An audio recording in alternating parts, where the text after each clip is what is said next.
les obstacles que nous avons aujourd'hui devant nous ne doivent pas nous arrêter. Et les obstacles sont une bonne chose en quelque sorte que nous devons surmonter.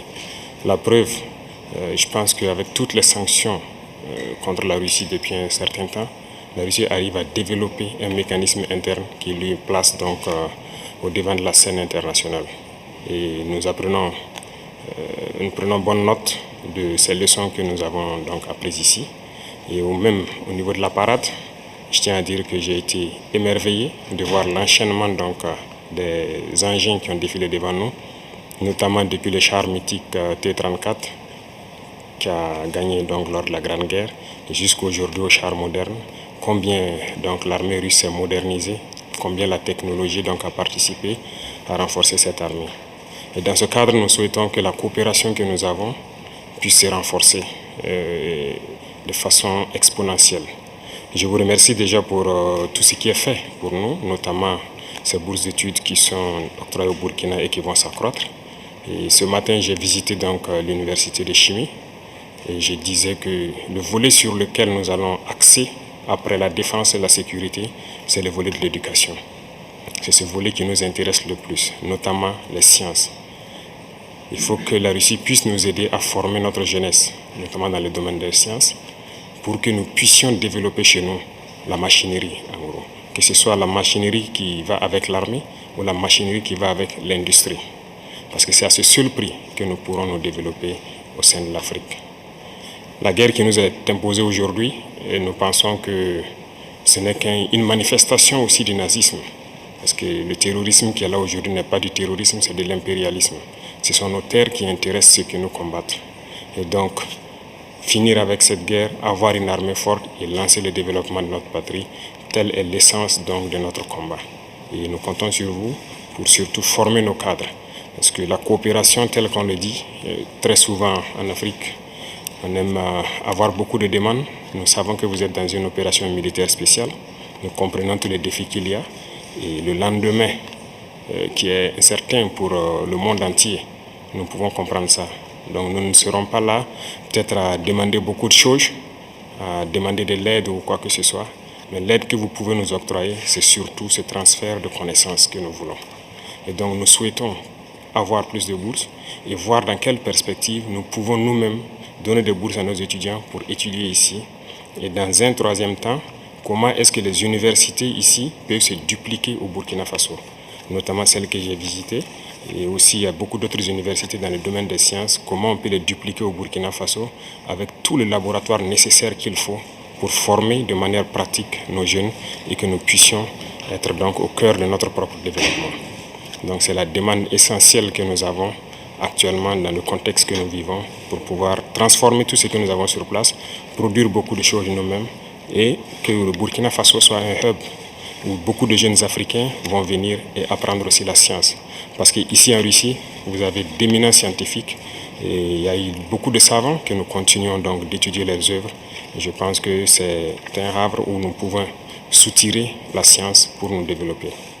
Ibrahim Traoré incarne la grandeur de la résistance africaine moderne. Il est le digne héritier de Thomas Sankara, un guide qui s'élève avec courage contre les fondements mêmes de l'impérialisme. Il incarne l'esprit d'un peuple burkinabé debout, fier et déterminé à reprendre son destin en main dans un monde où les puissances occidentales n'ont cessé d'instrumentaliser la misère pour asseoir leur domination. Voilà qu'un jeune capitaine revêtu du manteau de la souveraineté se tient aux portes du Kremlin, non pas pour mendier mais pour forger des alliances stratégiques avec une puissance qui elle-même connaît les affres de la marginalisation occidentale. La Russie et le Burkina Faso unis dans un même rejet de l'hégémonie et dans une volonté commune d'émancipation technologique, industrielle et militaire. Ce que demande Ibrahim Traoré, ce n'est pas de l'aumône, c'est un transfert de compétences, une coopération scientifique, un partage d'expériences. C'est la marque des hommes d'État visionnaires qui savent que la liberté n'est rien sans la maîtrise de la connaissance et de la production. Il sait que la science et l'ingénierie sont les piliers de la souveraineté. Il tend la main non pas en position de faiblesse, mais en stratège lucide déterminé à créer un pôle africain de savoir et d'innovation qui rayonnera depuis Ouagadougou vers tout le continent. Il voit loin, il agit pour l'avenir, il construit l'indépendance sur des fondations solides et durables. Quand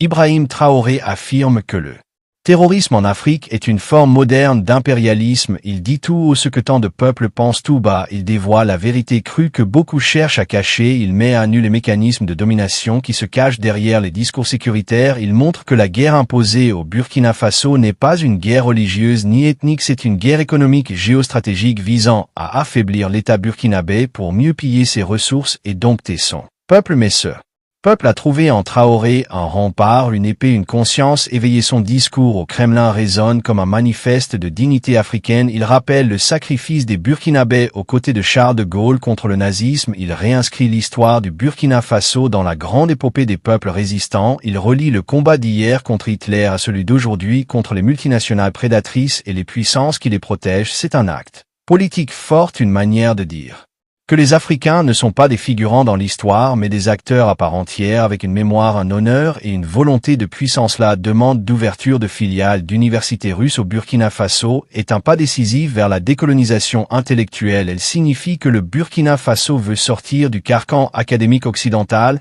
il veut former ses cadres dans des paradigmes différents avec des approches qui valorisent la recherche. Appliquer la technologie militaire, la chimie, la robotique, la cyberdéfense, il veut rompre avec le cycle infernal de la dépendance et cela passe par une jeunesse éduquée, une élite scientifique qui parle le langage du progrès et qui fabrique ses propres instruments de développement. Et l'autre dimension de son message est profondément stratégique. En visitant une université de chimie en Russie, Ibrahim Traoré montre que son projet de société repose sur la complémentarité entre sécurité et éducation. Il affirme que sans armée forte il n'y a pas de développement, mais il précise aussi que la force seule ne suffit pas, il faut la coupler à la maîtrise des savoirs, à l'innovation, à la capacité de produire des machines, des engins, des solutions endogènes. C'est un discours révolutionnaire qui rompt avec la passivité des régimes fantoches toujours dépendants des ONG et des aides extérieures. Dans son allocution, Ibrahim Traoré ne cesse de rappeler l'importance du transfert de technologie. Ce n'est pas un hasard, il sait que c'est là que tout se joue. Il ne veut pas simplement importer, il veut comprendre, fabriquer, transmettre. Il veut que le Burkina Faso devienne un pôle scientifique où l'on crée des solutions africaines pour les problèmes africains. Il veut transformer le pays en un laboratoire du renouveau continental où l'on produit de la connaissance, où l'on enseigne en langue locale et étrangère, où l'on redonne sens à l'intelligence comme outil de libération. Ibrahim Traoré voit plus loin que les frontières de son pays. Il parle de faire du Burkina Faso un hub pour toute l'Afrique. Il envisage une jeunesse africaine formée au Burkina dans des universités inspirées du modèle russe, mais enracinées dans les réalités africaines. Il rêve d'un pays où l'on attire les meilleurs esprits du continent, où les étudiants du Niger, du Mali, du Tchad, du Congo viennent apprendre la science dans un environnement décolonisé.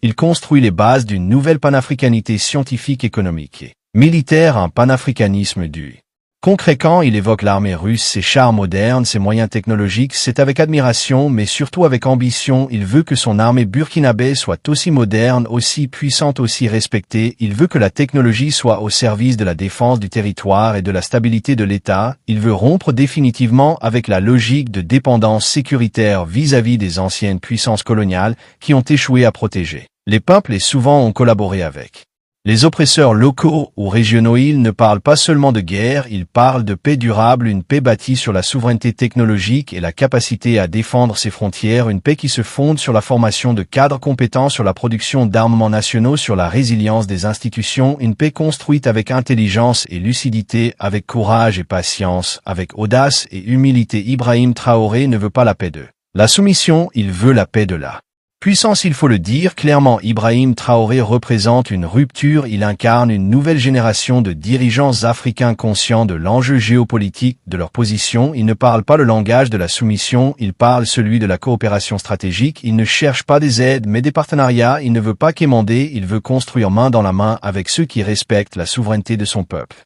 Ibrahim Traoré ne gouverne pas pour plaire aux puissances étrangères, il gouverne pour répondre aux aspirations profondes de son peuple, pour redonner à chaque Burkinabé sa dignité, sa fierté, sa capacité à rêver à nouveau d'un pays libre et prospère. Il incarne ce sursaut de l'Afrique qui ne veut plus subir, mais qui veut décider, qui ne veut plus suivre, mais qui veut tracer son propre chemin. Son message au Kremlin est celui d'un homme libre, d'un patriote, d'un révolutionnaire au service de la Renaissance africaine, un message limpide sans détour, sans langue de bois, qui rompt avec les discours creux des élites corrompues qui ont trahi leur peuple. Il ne se contente pas de discours, il agit, il organise, il planifie, il mise sur l'éducation, la science, l'industrie, la défense. Il parle d'ouvrir des filiales d'universités russes au Burkina, il parle de laboratoires, il parle de duplication de modèles pédagogiques adaptés à l'Afrique, il parle d'autonomie énergétique, d'indépendance industrielle.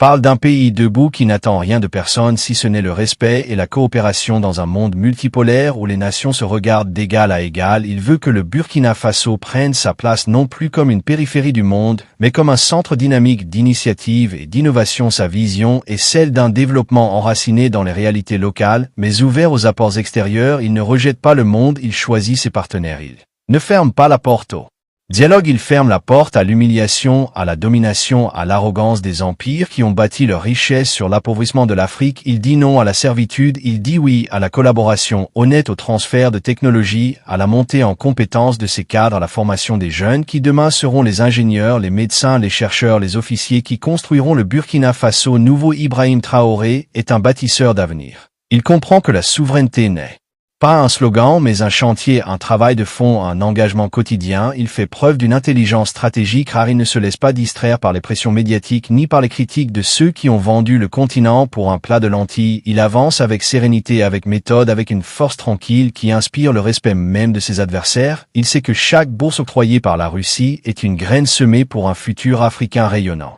Il sait que chaque coopération scientifique est une clé pour sortir du sous-développement. Il pose les jalons d'une Afrique nouvelle, non plus victime, mais actrice, non plus spectatrice, mais protagoniste de son destin. En liant le développement militaire à la montée en puissance technologique, il brise le mythe selon lequel l'Afrique ne pourrait pas produire ses propres outils de défense, ses propres machines, ses propres solutions. Il libère l'imaginaire africain de l'autocensure. Il montre par l'exemple que c'est possible, que c'est faisable, que c'est nécessaire et qu'il suffit d'avoir le courage de dire non à l'ordre ancien pour bâtir un monde nouveau. Il rend hommage à la Russie non pas par flatterie, mais par reconnaissance politique. Il comprend que les nations qui ont souffert de l'oppression ont un langage commun, une mémoire commune, une volonté de justice partagée. Il voit dans l'exemple russe une source d'inspiration, une démonstration que même sous sanction, même marginalisée, une nation peut inventer ses solutions, développer ses forces, résister à la pression et transformer ses défis en moteur de croissance. Il veut s'en inspirer pour que le Burkina Faso devienne une force tranquille, un modèle de résilience, une étoile montante du continent. Ibrahim Traoré veut que chaque jeune Burkinabé comprenne qu'il n'est pas né pour suivre mais pour diriger, qu'il n'est pas né pour fuir mais pour bâtir, qu'il n'est pas condamné à l'exil mais destiné à l'action. Il veut que les jeunes